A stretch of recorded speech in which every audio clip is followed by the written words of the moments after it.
Hello friend good morning सकाल सकाल चले आज के रान्ना करे ना रान्ना कमप्लीट होते एक बाकी आछे कारण कारेंट चले गेছে मिक्सार चलबे ना और ये बाच्चाटा काल থেকে জ্বর সকালবেলাও জ্বর ছিল ওই জন্য স্কুলে পাঠাইনি।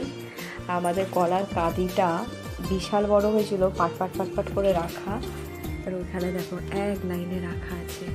এই যে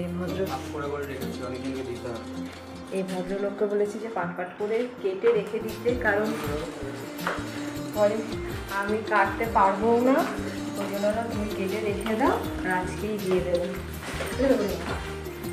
রান্না হতে হতে কারেন্টটা চলে গেল শুধু ডিমটাই বাকি আছে আর এখানে মাছের তেল দিয়ে পুঁই শাকের চচ্চড়ি চাউমিন কলমি শাক ভাজা তো মিক্সারে তো শুধু আদা রসুন কাঁচা লঙ্কা এসব দিয়ে রেখে দিয়েছি শুধুমাত্র কারেন্টটা এলে মিক্সারটা চালাবো মানে এটা রাতের রান্না। আমি স্কুলে পাঠাতাম জ্বরের ওষুধ খেয়ে তারপরে আবার ফোন আসবে স্কুল থেকে ওই জন্য থাক তো ভাতটা হয়ে গেছে। ভীষণ ভীষণ গরম মানে রান্নাঘরে না চশমা করে ঢুকাই যায় না যা গরম লাগছে ভীষণ গরম।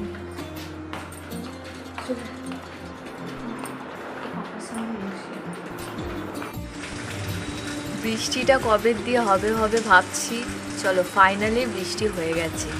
সকাল থেকে যা ঠাটা পড়া রোদ শুরু হচ্ছিল দুদিন ধরে আমার বাচ্চাটা এই আমার পেয়ারি পেয়ারি বাচ্চাটা নেতিয়েই গেছে একদিনেই ও নেতিয়ে গেছে। খাওয়া দাওয়া হয়েছে ওষুধ খেতে বলেছি নাটক করছে কর্ম বলতে শুধুমাত্র ঘরটা ইচ্ছে করে মুছিনি কারণ ও আছে ঘরে আছে তার যখন আমি ঘর মুছবো তখনই ওই ভেজা ঘরের মধ্যে পুরো পায়ের ছাপ দিতে দিতে দিতে দিতে দিতে পুরো কাদা কাদা করবে। ওই জন্য আমি ভেবে নিয়েছি যে ওকে বিছানায় বসাবো নয় ও পড়তে যাবে তখনই আমি ঘরটা মুছবো ইচ্ছে করে আমি করেছি। উফ কী ভালো লাগছে গো কী ভালো লাগছে ঠান্ডা ঠান্ডা বেশ হয়ে গেছে। পর্দাটা ভেবেছিলাম খুলবো কিন্তু থাক পর্দাটা অন্যদিন খুলবো শুধু একটা করে পর্দা তো ওই জন্য।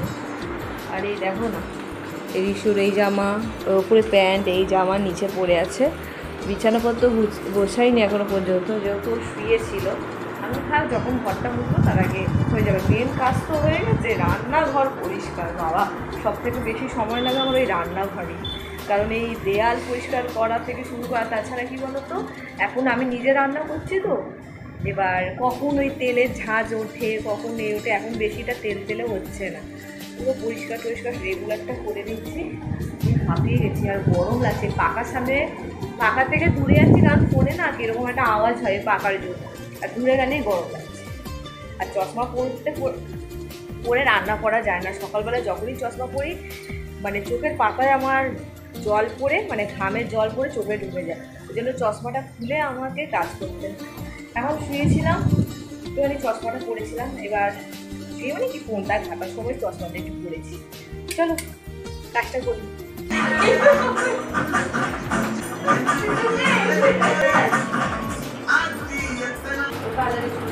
চুল আমি বড়ই হয়নি চুল কাটবই নেব।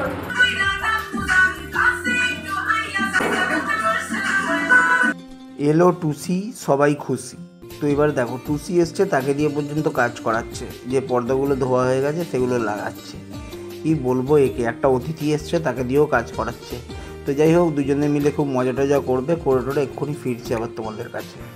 কাজ আমার কোন সকালে হয়ে গেছে কিন্তু ঘর মোছাটা হয়ে ওঠেনি কারণ রান্নাঘর যতক্ষণ না পরিষ্কার করছিলাম ততক্ষণ রান্নার জায়গাটা জল জল হবে বাসন টাসন মাজতে হবে ওই জন্য ভাবলাম যে না আগে রান্নাঘরটা পরিষ্কার করবো কারণ কারেন্ট ছিল না বলে মিক্সারটা আমি চালাতে পারিনি কারণ আমাদের ইনভার্টার তো শুধু পাখার লাইটের জন্য ওই এইগুলো বেশি পাওয়ারফুল মানে কারেন্ট বেশি লাগে ওই জন্য এগুলোর সাথে কানেকশান করা হয়নি।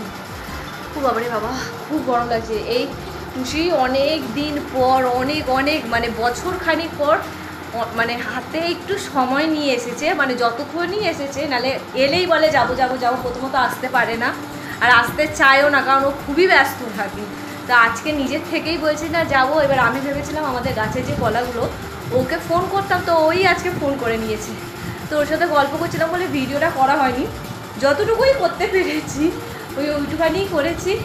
আর ও ও গল্প করবো, এবার ও বলছে কাজটা করবে, তাহলে আমি চলে যাই না, যে না আমি কাজ পরে করলেও হবে, কিন্তু তুই এতদিন পরে এসেছিস, এইটুখানি বসে গল্প করিনি, তারপরে গিয়ে আমি ঘরদোর মুছবো। এই বাচ্চা চলে এসেছে, ও তাড়াতাড়ি পড়ার ছুটি, ঘেমে গেছে, এখন একটু জোরে খিদে পেয়েছে, ওকে কিছু বানিয়ে দেবো। যা গরম, বৃষ্টি পড়ে যেন গরমটা আরও 3 গুণ বেড়ে গেল। 1 সেকেন্ডের জন্য পাখার থেকে সরা যাচ্ছে না, পাখার সামনেও সে তত্তর তত্তর করে ঘেমে যাচ্ছি। এটা গরমকাল কি বর্ষাকাল ভগবান জানে, একদম ভ্যাপসা গরম। বৃষ্টিটা হলো, তার মধ্যে পুরো ঘর একটা গরম হিট হয়ে থাকে, সে ঠান্ডা যে মানে হাওয়াটা যে পাস হবে গরম, সে হাওয়া কিচ্ছু নেই, খালি মেঘলা হয়ে রয়েছে, গরম সেই লেভেলে। আর ভালো লাগছে না, শুধু ঘাম মুছছি আর টঙে চুলটাকে বেঁধে রেখেছি। ঘেটির কাছে চুল এলে যেন আমার এতটা বিরক্ত লাগে আর সহ্য হয় না। তো চলো ভিডিওটা এখানেই শেষ করছি। আর রিশুর শরীরটা আগে থেকে একটু ঠিক আছে, ওষুধপত্র খাইয়ে দিলাম। কালকে দেখা হচ্ছে নতুন একটা ভিডিওর সাথে, আসলে দেবেন।